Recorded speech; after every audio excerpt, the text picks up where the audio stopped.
ready for a day full of ideas, full of energy, inspiration, right here at TiECon Mangaluru. Welcome to TiECon Mangaluru 2026.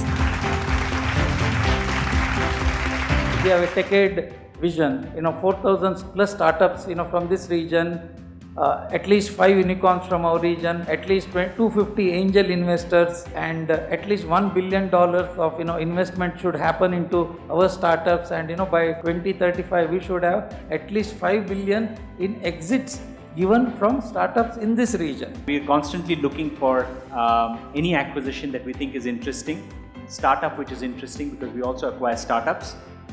So that would be one part. The second part is Mangalore has a talent, so I don't think so, both from a engineering, both from a medical talent as well. So we are just looking for the right thing. We will come to Mangalore, there is no doubt about it.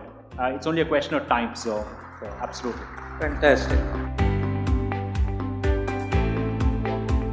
But I think if you see the Mangalore journey today here, amazing work has been done so far. Can you imagine? 35 companies have set up their operations in Mangalore. Can you imagine the Bose R&D function happens here in Mangalore?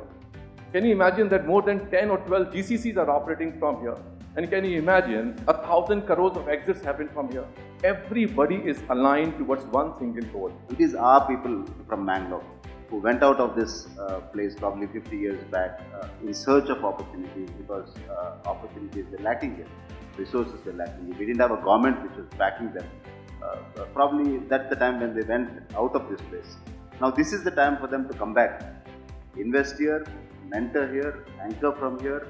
Also encourage youngsters to create a startup ecosystem, to support initiatives like Silicon Beach. Place like Mangalore that has got so much talent, so much of entrepreneurship in it. In India AI, there are many opportunities that are available to places like Mangalore to rise. So India AI basically was a program that was started by Government of India to enhance the AI readiness of the country. Today Mangalore is not only known as the Silicon Beach of India, but also emerging as a gateway for global entrepreneurship, cross-border opportunities and scalable growth. Even IT department, government of Karnataka didn't have an IT department. In fact, STPI, I gave my staff to incubate that IT department. Karnataka IT Fund, that's the first venture fund that we created, and that's the most successful venture fund in the country, which is run by the government. You should create 100,000 jobs in Mangalore from 30,000 by 2030. We must get high quality jobs. No young person should leave Mangalore to go to Bangalore anyway to work. You go to Priyank Kharge and tell him, put 1,000 crores into the budget for next year for a sovereign cloud for Karnataka and do it in Mangalore. When we started off, a couple of years back, I think if you look at any organization starting, during that period, there's a lot of focus on building from here for US and for the European regions, right? But I think we strongly believe that there's a big potential in India. If you look at even today, 90% of our customer base and the revenue comes from India. Yes, and today at NTT, Mangaluru is the most hot spot where every executive wants to visit. When we look at Movigo, or before that when we looked at Velosho in Pune, it is about a bit of reverse merger, right? Because you want their culture to start trickling into your larger enterprise, and you want to see a lot more, fire in the belly, a lot more passion to achieve things which are important for you to grow. That opportunity not there for a lateral, I think is not true anymore. There are opportunities. Now we have to just map it to the people who are from this geography who wants to come back, as well as the opportunities among the region. The second aspect that I've been seeing, from 1985 is people always thought tier 2 cities will get low-end work, right? And that is also not true. Now I think there are enough companies in this geography, like the cloud or whatever you talked about, any of the latest technology, there are companies here. Marriage because you'll exit. So you don't want to start a marriage knowing it will break, right? So it's like more like a partnership that you want to build, because I always tell the founders that there's a journey and we will get off the train earlier than you do, and most of the time, right? Because the founders will have the journey longer than what you normally would do as an investor. The important thing is that everybody puts the interest of the company ahead of their own interests. Is the company going to grow? Because if the company grows, we will all grow. If the company doesn't grow, then there is no conversation to be had. These are usually customers as investors or CVCs as investors, because we have talked to many in the last 10 years. Most of our customers always say we want to invest in you. But when it comes to investing, they know the business very well, more than any of the other investors, but they don't make a decision. I think that's been the toughest thing which we have learned. One way to do that is to have a very disciplined review mechanism with the founders, where you keep meeting founders every month. And that's, I mean, let's not call it a board meeting, but at least just meet and figure out what's going on and everything. The day you have to actually open your cupboard and take out the documents or this share purchase document or the shareholding agreement, that is when the relationship will completely fall apart, because that's the start of complete trust deficit. That dependency of needing to be in a place like Bangalore is not there, especially for a company like ours, which was manufacturing, and we needed the ecosystem of suppliers and the rest of the ecosystem more than the other ecosystem. So for us, it's been all the way good to, it's been a good decision to shift back to Belgaum. Has helped us grow faster with more economical resources.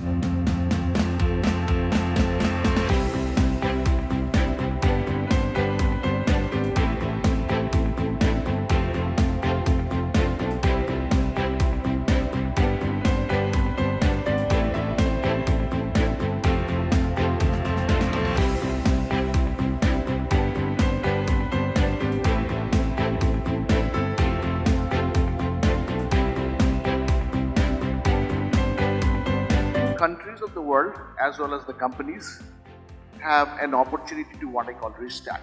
Take advantage of the newer technologies, which are 10, 100, 1,000 times better, and build scalable businesses very, very quickly. Population of the country, we're a very underserved market at every small regard, be it legal, be it accountancy, be it financial literacy, whatever it is, we're a very underserved country, especially in terms of services. And we're the largest services economy pretty much in the entire world. We have people whom we call as the knowledge experts. People who have been there in the domain, because domain expertise is a very, very important facet of building new tech. Right? You need to have the domain experts. Machine cannot do anything by itself. You need to have access to trusted data sets. These two important facets have actually helped Entropy move forward. The idea is to reduce your failures. So we prefer to look at founders who have the passion, who understand what they are doing, and not just the technology piece of it, but the larger impact it is creating. And then certainly the sectors we look at. I really believe things are happening here in Mangalore. There's potential, beautiful environment, there's really momentum. When I first came here, I met the people, they're all here. Now we became good friends, and I can see things are happening. Just right on the right side of the thing, we are now going to put up what we call as a research and innovation park. We have given a name called as RITE, which you can see on the top. What this park will do is to offer all the services of NITK.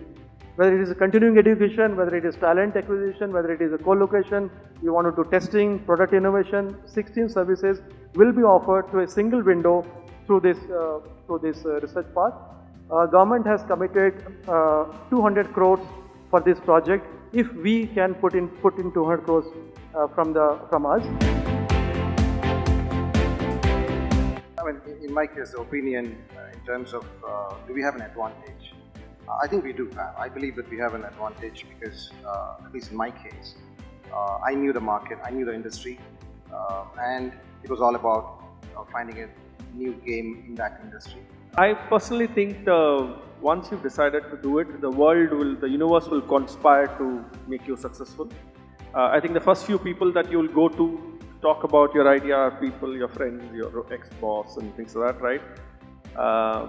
But you'll find people come from the strangest caves in support of you. And sometimes necessity is the mother of invention, right? So at that point of time when we had to shut that initial business down, we realized at that point that the big gap in the market was the e-commerce piece was beginning to grow, and the SMEs did not have any logistics companies who were really focusing on their needs, right? Especially in an e-commerce focused economy. So we pivoted at that point. It was a very, very tough time. We had to shut down the earlier business plus start this with no capital. So we went from being a funded company to being bootstrapped.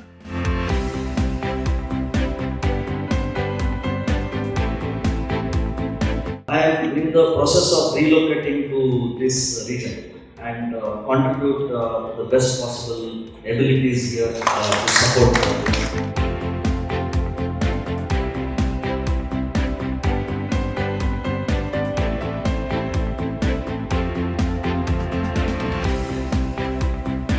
The habit of I won't say hustling, but working really, really hard.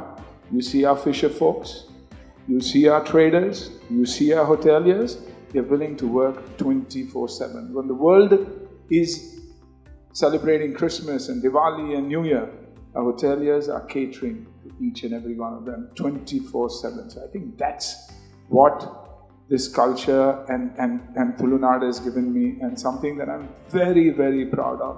35 years as a woman journalist, you have to have discipline.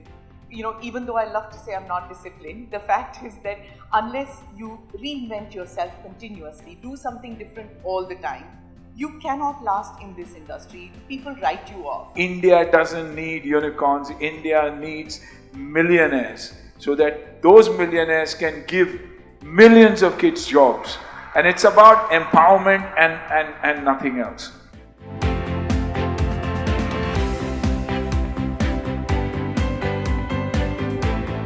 We are honored to welcome Sunil Shetty as an honorary member of TiECon Mangaluru.